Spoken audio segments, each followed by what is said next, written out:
Hi, I'm Joe, and this is the Decahedron RPG Podcast. Hi, James. Hi, Joe. How are you this week? I'm doing fine. And yourself, sir? I am peachy keen. And we've been up to anything fun and exciting? No, just same old, same old. Saw The Flash. Yeah, enough said about that. So what are we doing this week, James? I'm not sure. I think we're going to try to make a character for Traveler. Yeah, as I've said on the show in the past, I am making a Traveler campaign for... Campaign is big. I'm doing an adventure, but a multi-session adventure. I think it's going to be multi-session at least, for Heather and Keith. And, have a couple of other slots in the game. And you said, depending on the scheduling, you might be able to make it, in which case you'd be a perfect third player. So we said, let's make a character. And you said, why don't we do it on a show? And I'm like, hey, why not? That's as close to actual play as I will ever get.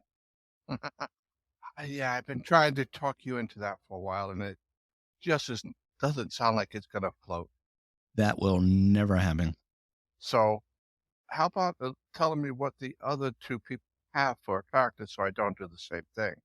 Actually, I'm going to give you a little prod here, but you're allowed to say yay or nay. But anyway, what we have so far is a pilot, that's Keith's character, and a navigator.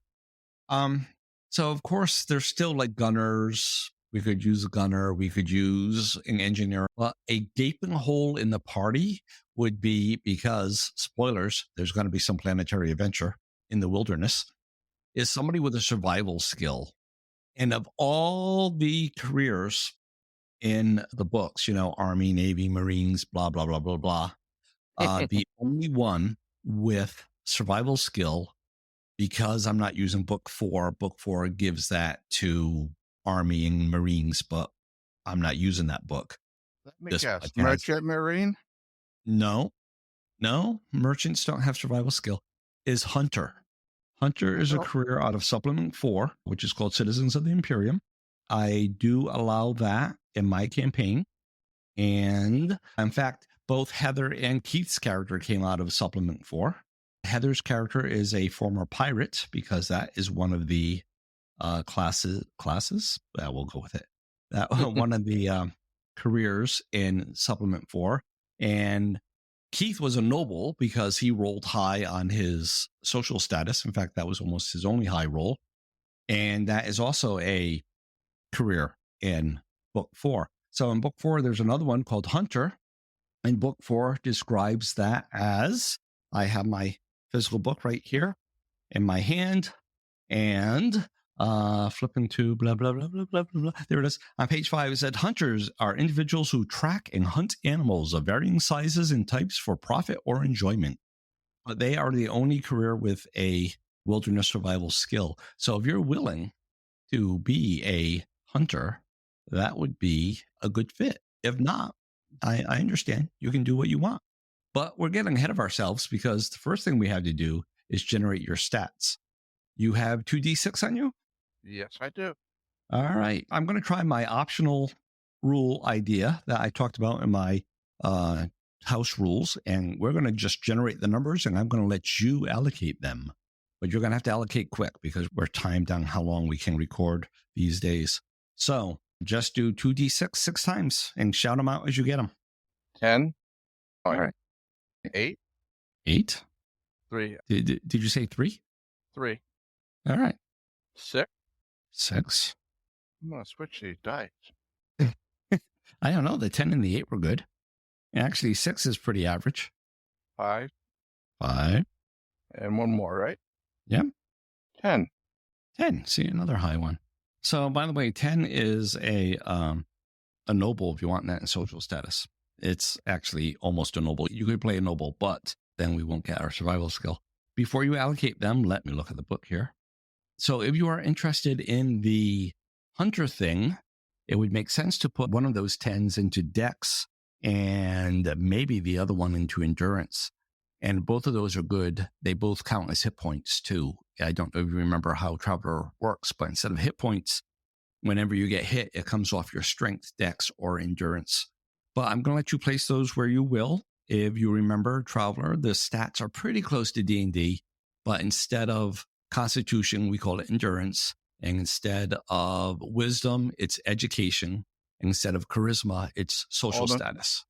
Wisdom is education. And charisma is social status. Charisma, 8. Social status is 8. Okay. So that would be like kind of upper middle class. Okay. Endurance and wisdom will do the 10 like you suggested. Did I say that? I said dex and endurance. Oh, okay. Dex and endurance. Okay. So and what's dex, left? Endurance. So what's left is going to be intelligence, strength. Oh, and education. Okay. So 3 is pretty low. So you got to decide, do you want to be weak? Do you want to be uneducated? Or do you want to be stupid? Hunter being weak does not sound like a wise idea. So I'm going to do... I was going to say, it might make sense that he's uneducated, right? If he grew up in, like, say, a backwoods world, he doesn't have a lot of higher education, but he did a lot of growing up in the outback. So he could be, of average-ish intelligence, but just not well educated. Okay. Just a thought. So that works for me, but do 3 in that. Okay. Do a 6 for strength. All right. And then that leaves intelligence for 5. Yep. All right. So if you remember, in Traveler, you don't get to pick your career. You have to, you get to pick to try your career. But so did you want to go with Hunter, or do you want me to shout out all the options and let you pick? I'll go for Hunter, see we're missing that. Okay. So a Hunter requires a roll of 9 or better, but because you have a dexterity of 10 or better, you get a +1. So you only need an 8 or better. But because you have an endurance of 9 or better, you get another +2 on top of that. So you only need a 6 or better, sir. I'm guessing that was not a 6. 5. Did we kill our first character already? No, he's not dead. He's just not a hunter. I wonder, there is another class. This class is called Barbarian. And what Barbarian means is that you grew up on a backwoods world without much technology. And they do have the survival skill. I don't know why I missed that before. So what do you think about being a barbarian? That's perfect for me. And it goes with the low education. So on this one, you have an endurance of 9 or better, so you get a +1. So you only need to roll a 4 or better. If you had a strength of 10 or better, you get another +2, but you don't. Mm-hmm. You said 4 or better. Guess what the roll was? Guess what 3? The roll was? Yes. 3. No. So I'm picturing this little, I'm assuming it's a male child based on the thing that you don't usually play female characters. And he says, I want to be a hunter when I grow up. And he goes off to, I don't know, the Hunters Guild. I don't know. What would that be? And they say, nah. So he says, I'm going to be a barbarian. And they, nah. I don't know how you work that one in the story. But hey, all right. Let me go through the list. And if you can't pick, you can resort to the draft at any time and we'll just roll a die at random. So other options are pirates, belters, that's like asteroid miners, sailors of a wet navy type thing, actually on a boat. Already pirate. Okay, just like Heather. All right. So your social status was 8. So you don't get a +1 for that. And your endurance is a 10, if I remember right. Yes. Yeah. You get a +2 for that. So you need to roll a 5 or better to be a pirate. 9. There you go. Maybe story-wise, an option would be that you grew up in this backwater world, and that's where you thought you were going to be. Oh, no, but you always wanted to leave, right? And so you thought that you would join the Imperial Stewards Service, which is like our wildlife rangers of today. You thought that would be your ticket off-world. And they were like, nah, you don't. You got our qualifications. But by then, because you'd always said you were going to leave the world, your home world was like, yeah, we don't want you anymore.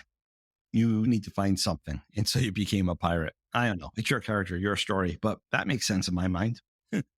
Now, what's the next step? So next step is usually survival. But like I said, for first term, I don't require survival rolls because that's the whenever you get to the reenlistment time, that's your decision. Do I want to risk a survival roll or do I want to end the character generation? So it doesn't make sense to do it as a first term because all we've done is some rolls, and why do we want to throw all that away for nothing? So no survival needed for the first term. Next is positioning. This is whether or not you so impressed the pirate captain that he said, I'm going to make you an officer, lad.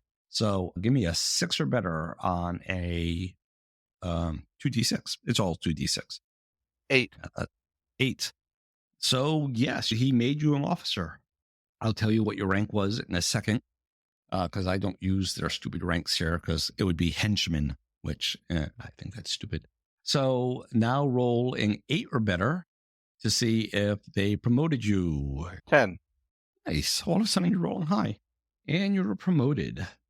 All right. So by the book, that rank would be corporal. But again, that's a stupid, I'm a pirate corporal. That is stupid. Like I said, I use my own ranks. I'll tell you what it is in a minute because it depends on your job. All right. Now, because it's your first term, so you get 2 skills. You got commissioned, so that's 1 more skill, and you got promoted, so that's 1 more skill. So you're going to get 4 skill rolls, but we'll do them one at a time. Give me a 1d6 roll, please. 1. 1. Okay. Normally in Traveler, there's 4 tables to choose from, and the tables are personal development, and that's things like +1 to certain stats. The stats differ depending on the career, or things like gambling or carousing, gun combat, stuff like that, like personal skills. The second table is service skills. That's stuff that you would learn in the job. Like for a pirate, it's blade combat and vac suit and gunnery and stuff like that. The next table is the advanced education table, and that's like your higher level skills that you'd still learn on the job. So for a pirate, it's things like engineering and ship's tactics and mechanics. And then the last table is also called the advanced education table. Really irritates me. But in this one, you can only roll on it if your education is an 8 or better. Yours isn't. So Nope. You're not allowed to roll on this table. But it's more professional skills, but more advanced ones. Normally, you would have to pick one of those, and then you would get the roll, and I would tell you what that was. Like I said, one of my house rules is I do it the other way. You made the roll. So you have a choice of a +1 to strength, which, your strength is pretty average. You have blade combat, learning to fight with a knife or a sword or whatever. Streetwise. Oh, and that's your only options because you can't go on the other table. So, streetwise is. I get it. Okay. I think I am going to take Streetwise. All right. Roll 1d6 again. 3. 3. Your options are +1 endurance, gun combat, or engineering. Oh, Gun. like I said, I think we could use an engineer for the ship. Okay, engineering. Another D6? Yep. 1. 1. So same as you rolled before. So +1 strength, blade combat, or streetwise. Combat. Blade combat? Yep. Okay, now pick your blade. Do you need a list? No, saber. Is that That's on? no. Cutlass. Pirate. When actually in Traveler, cutlass is the traditional weapon of the Marines as well. So yes, blade, cutlass. Okay, and the last roll. 5. Yep. 5. Yeah, we'll talk about that one in a second. Brawling, not bad. 0G combat. And tactics, which isn't a skill I use because that's not from the main books. So I would be pretty open to you choosing something from streetwise, gunnery, engineering, or mechanical. That would bring you up to engineering 2 if you went that way. 0G combat. To be honest, I don't see that showing up. Brawling, that one might come up. Engineering 2. Engineering 2. All right. So that means that your rank, by the way, when you were commissioned as engineer's mate, and then you became engineer. So that's your rank, pirate engineer. Okay. If you get promoted again, you'll be chief engineer. All right. So that is your first term. And yes, we're of course got to go for a second term. Let's see if you have the option. Give me a 2d6 roll. There is no modifier to this one. 8. 8, yes. They give you the option, and you said yes, you will do it. Keep in mind, you do have a survival roll that you have to do every term now. And doing the math for you, it looks like you have a 72% chance you'll make it, 28% chance that you'll die horribly. You ready? I'm ready. Are you ready? Never. 7. Yes. You survived. Next thing is you can't roll for commission because you already got that promotion. So rolling 8 or better. 9. Really? Okay. So you are now chief engineer. And let's do your skills. You get 2 skills this term. So 1d6. Oh, 1d6. Yep. I'm hating this. 1. 1. Okay. Well, we know these choices. +1 strength, blade combat, or streetwise. Streetwise. So that'd be 2. Yep. And one other d6, please. 6. 6. Oh, you haven't rolled a 6 before. Blade combat, gun combat, or mechanics? Gun combat or mechanic? Now, I will tell you that you are an engineer too. If anything comes up where I'd say make a mechanics roll, you'd say, I don't have mechanics, but I have engineering. Will that work? I said, yeah, good enough. You know what I mean? So, okay. Gun combat then. All right. Do you want to pick your gun? I don't know Traveler well enough to... Yeah, that's okay. I will give you guidance, just like I just did. So, Traveler, the biggest thing that comes into play is your dex. And if you have a dex below a certain amount, you get a penalty on your die roll. If your dex is above a certain amount, you get a bonus. So your dex is 10. So like a body pistol, for none of them, you wouldn't ever get a penalty because your dex is high enough. However, for like a body pistol and a laser rifle, you wouldn't get the bonus. For anything else, you would get the bonus. The thing that does the most damage out of what you have is a laser carbine or a shotgun. I like the shotgun just for the aesthetic. The shock value, yeah. Other options, just to read them off, are an auto pistol, so like a pistol. A revolver, that's self-explanatory. A carbine, a rifle, pretty much only short barrel rifle. I'm stuck with shotgun. Okay, rifle, auto rifle, submachine gun. Those were the other options. All right, shotgun. And Keith has shotgun skill as well. All right, let's do the reenlistment roll. 8. 8. All right, so you have the option. So just for people who haven't played Traveler, or a reminder for those who haven't played it in a while, if you roll below the reenlistment value, which for pirates is a 7, you don't get to reenlist. You're done. Character generation is over. Actually, we have a couple more steps to do. It's called mustering out. But if you roll a 12, you don't have the option. You absolutely have to reenlist. But you got in that in-between zone, so you get to pick whether you want a 3rd term or not. I am going to do a 3rd term. Term 3. All right. Survival roll. You're gambling now. 9. Yep, you made it. Actually, that wasn't even close. I don't know why they did a sound. It was relief, I guess. Yeah, you made it to spare. So you survived. And promotion roll? 6. Probably not high enough. You were not promoted. But that's okay. You don't really want to be the first officer. First mate, I call it, actually, because it sounds more piratey. So you get 1 skill roll, so 1d6. Why only 1? Shouldn't it be 2? Nope. You get 2 on your first term, then you get 1 all the other terms. Then you get 1 if you get commissioned, which that only happens once in your career. And then you get 1 if you get promoted. So last time you got 2 because you got promoted. Okay, we got a 6. A 6. So you rolled that before. So that's blade combat, gun combat, or mechanics. Actually, that's exactly what you rolled last term. So yeah, pretty much do you want to go up in cutlass or in shotgun? The other option, of course, is to take gun, but as a different gun. But again, they usually default to one you have -1. So you're better off taking the 2. Shotgun 2. All right. So seeing that you keep getting this gun skill, it sounds like you are being involved in a lot of combat. Reenlistment roll. 12. Really? 12. Yep. All right. So you don't have the option. You have to do a fourth term. Survival. Also, at the end of this term, we need to start worrying about aging. But we'll do that in a second. So first thing is survival, because if you don't survive, we don't have to worry about aging. Boxcars. Boxcars. You survived easily.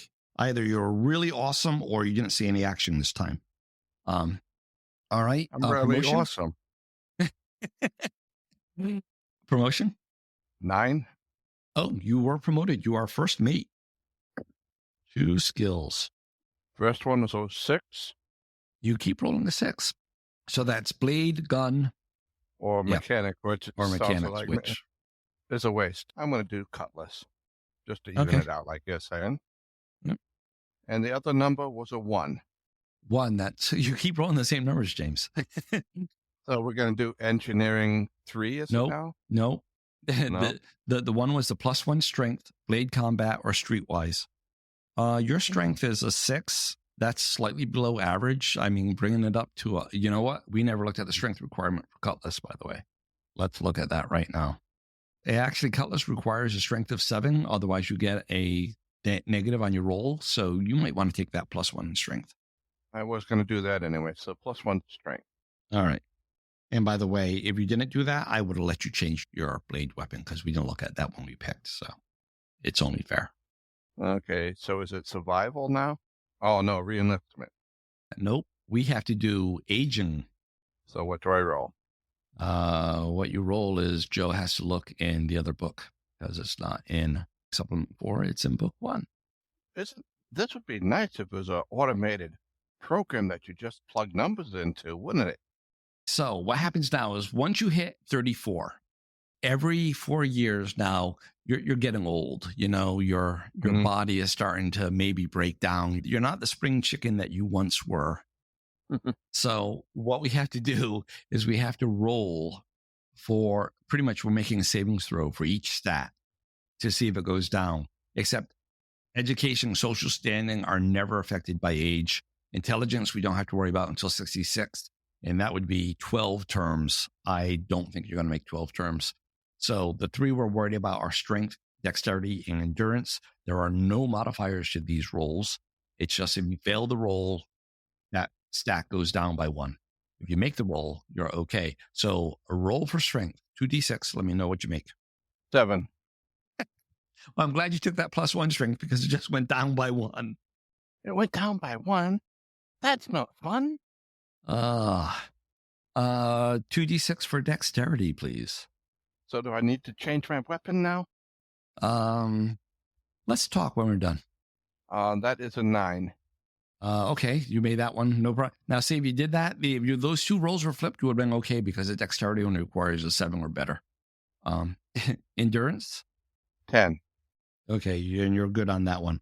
All right. So, something happened. Maybe you got wounded, and when you recovered, you just didn't, come back the way you did. But actually, this was the one where you did really good on survival rolls. So maybe wounded does make sense. Maybe you got sick and you just didn't recover. Maybe you're just getting old, fat, and lazy. Yeah, you got the +1 strength because you were spending a lot of time in the gym. It just didn't take. Yeah, who knows? All right. Now it's reenlistment if you want. Well, no, we have to roll anyway because you might get the boxcars again. 5, so no.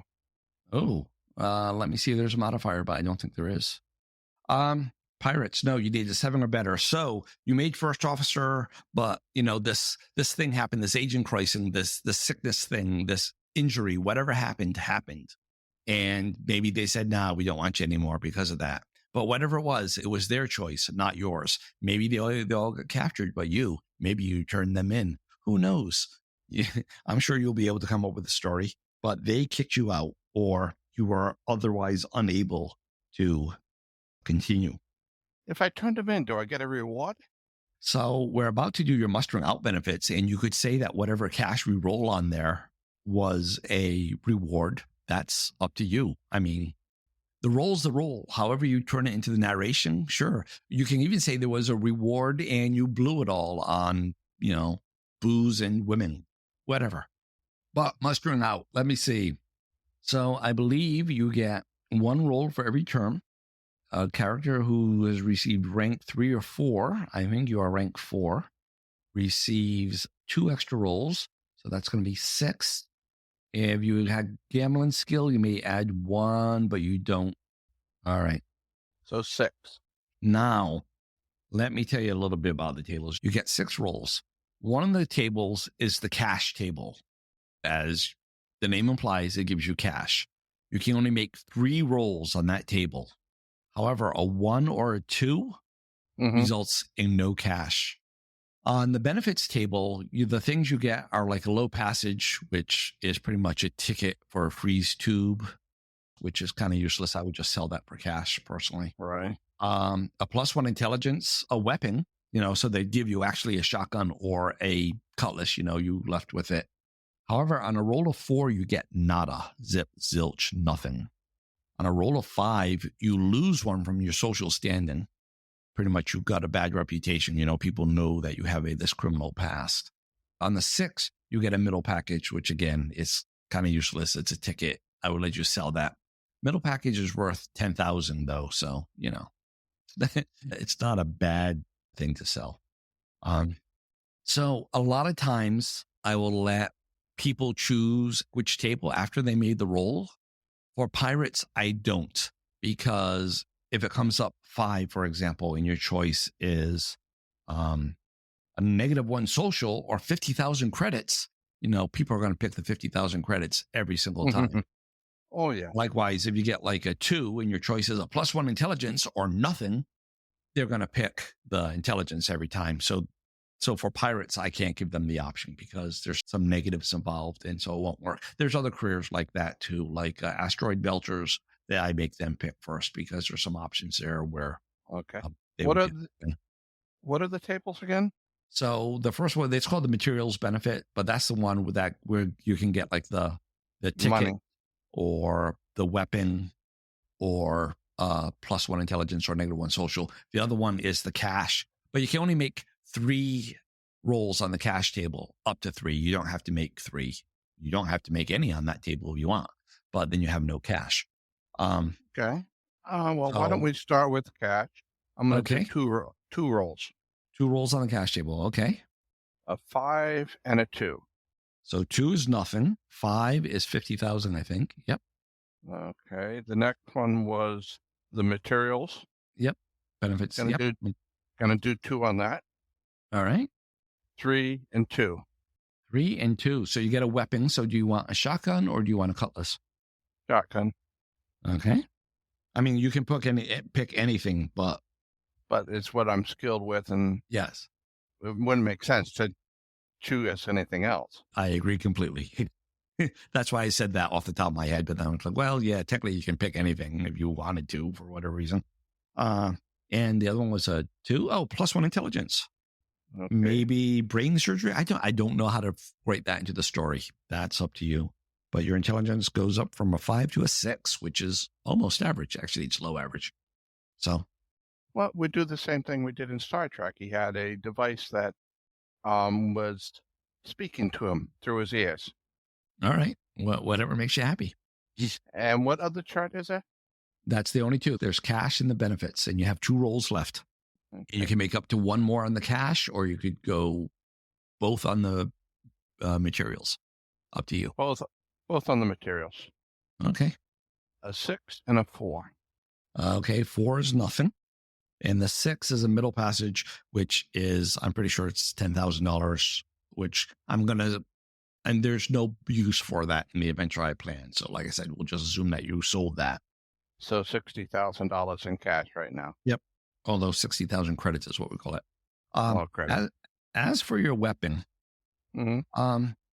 because we didn't look at the strength needed when we picked it, it doesn't necessarily make sense that you would have picked cutlass knowing that you weren't strong enough to use it. So let me tell you what else there is. So you can use all of them except for the cutlass and the broadsword. Okay. So the other options are a dagger, which does 2d of damage, a blade. It's a generic, like name. Yeah. Yeah. which does 2d of damage. A foil, which does, actually, what's your dex? 10. Oh, no, strength is what we need to be looking at. Strength is 6. I'm seeing there's anywhere you'll get a plus benefit. No, there's not. Okay. So foil, which does 1d of damage. A sword, which does 2d of damage. We said no the cutlass, no the broadsword. Bayonet, which does 3d of damage, but I don't think you can mount a bayonet on a shotgun, can you? Well, why can't you? You can. It's just it's weird, but why not? So a bayonet, actually, that's kind of psycho. I kind of like it the more I think about this. The bayonet, which does 3d of damage, and that's the highest damage we've talked about so far. The spear, no, right now, Howard, pike and cudgel are the other ones. No, longsword. Longsword, which I'm assuming is the one that they just call sword. Right. All right, so that does 2d of damage. Not the bayonet for 3d, huh?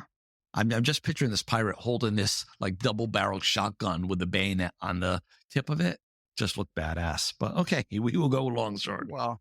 All right, your character is done, sir. Other than, do you have a name? Dread Pirate Roberts. I think that's already taken, though. So over at the Nerds RPG Variety Cast, Jason, he's the host there. He does this thing where they have a movie of the month, and everybody at some point watches the same movie, and they send him their comments. And like the first movie was, I can't remember what the first movie was. The second movie was The Dungeon Master. And this month's movie is The Princess Bride. So it's kind of funny that you said that. But yeah, if you like stuff like that, by the way, audience, head over to Nerds RPG Variety Cast and send Jason your comments on The Princess Bride. And you don't win a prize or anything, but he plays them all at the end of the month. And there you go. Anyway, so Lucas what? Lucas Longwalker. Lucas Longwalker. Okay. So what I like to do with, and I'm not doing this to sway you in any way.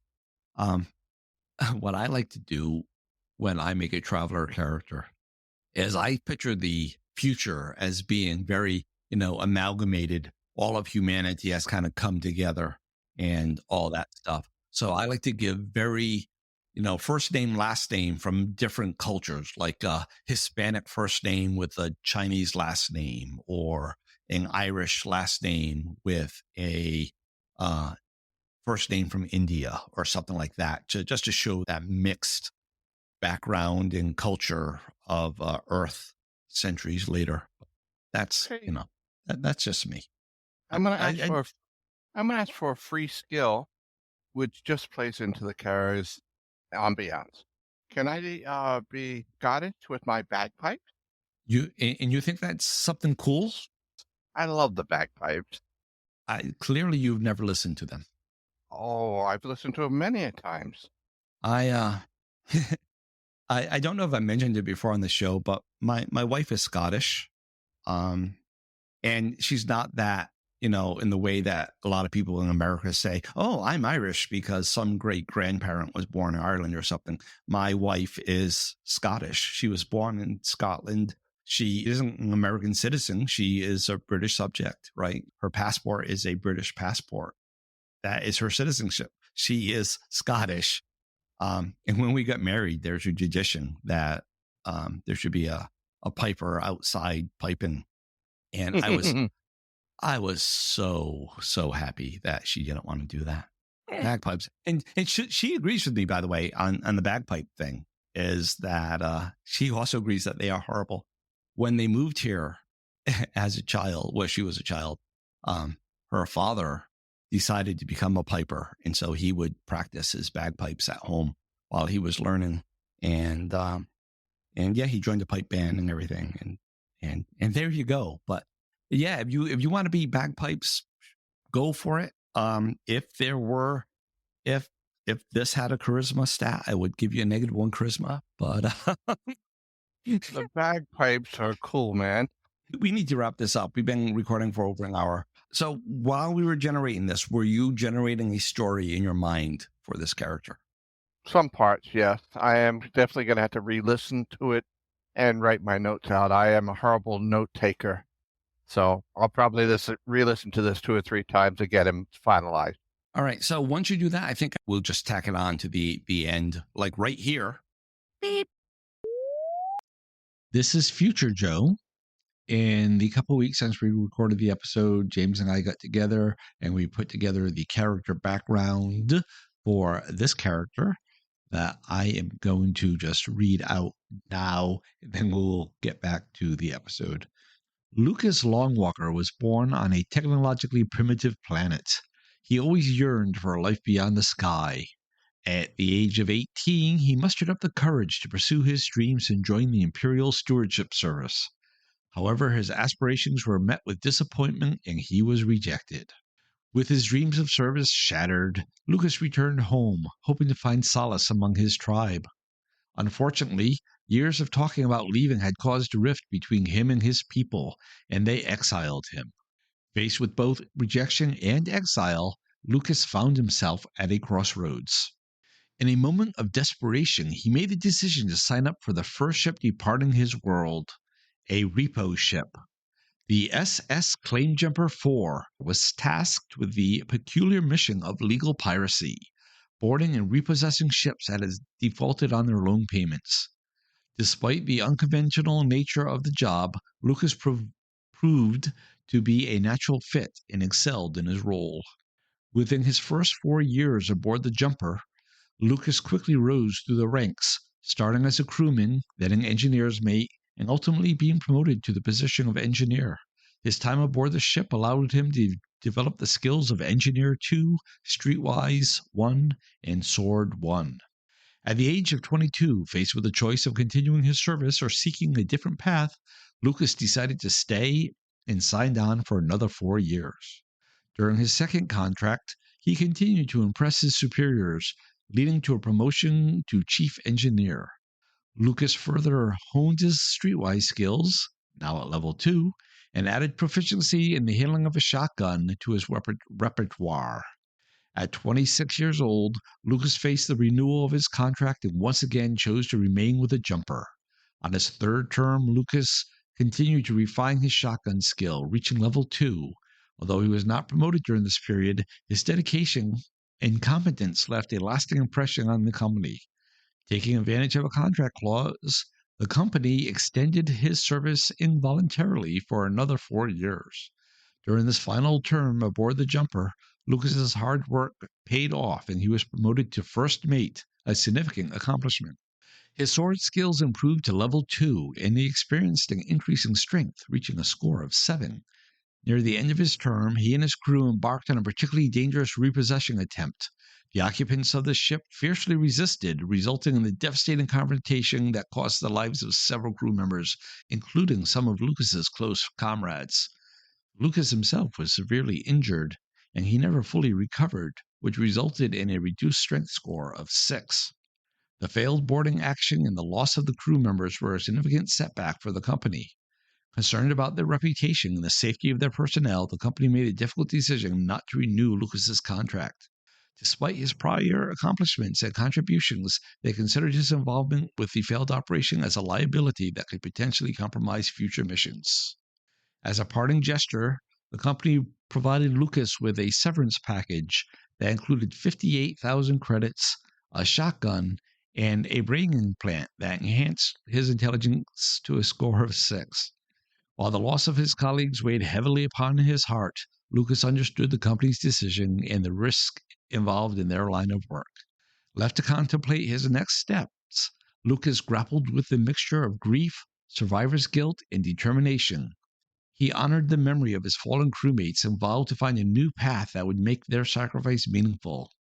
With his diverse skill set, resilient spirit, and heightened intelligence, he was ready to forge ahead into uncharted territory, seeking a fresh purpose in the far reaches of the future. Carrying the weight of his experiences and the lessons learned from his time aboard the Claim Jumper 4, Lucas embarked on a personal journey of self-discovery, drawing strength from the memories of his lost companions.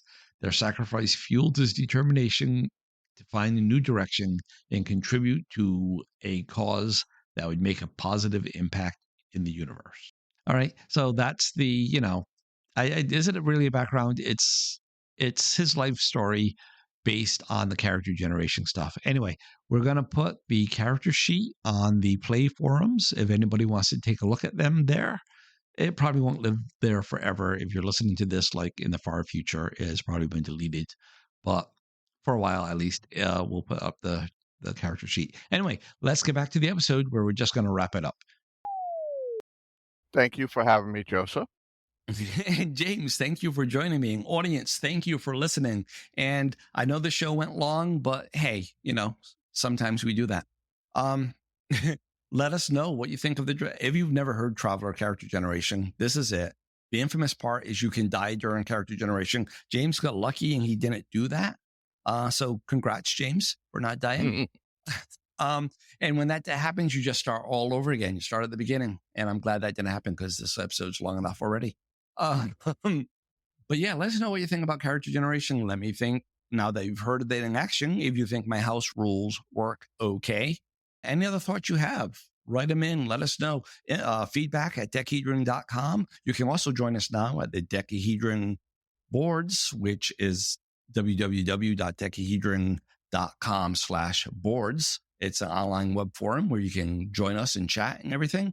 And voice feedback you can do by calling the number, which is 562 RPG cast. It's in the show notes what the actual number is. It's in the outro at the end. Say hi.chat/decahedron. All those ways will get to us. Until next week, happy gaming, happy life. Bye. We hope you enjoyed this episode of the Decahedron RPG cast. We'd love to hear from you. You can leave us a voice message by calling 562-774-2278. That's 562-RPG-CAST, or by visiting sayhi.chat/decahedron. You can also email us at feedback@decahedron.com. Links are in the show notes. For more information, visit decahedron.com. Remember that Decahedron is spelled with a K. Music is by Kevin MacLeod. Logos by Design Cat. Thanks again for listening, and until next time, keep those dice rolling.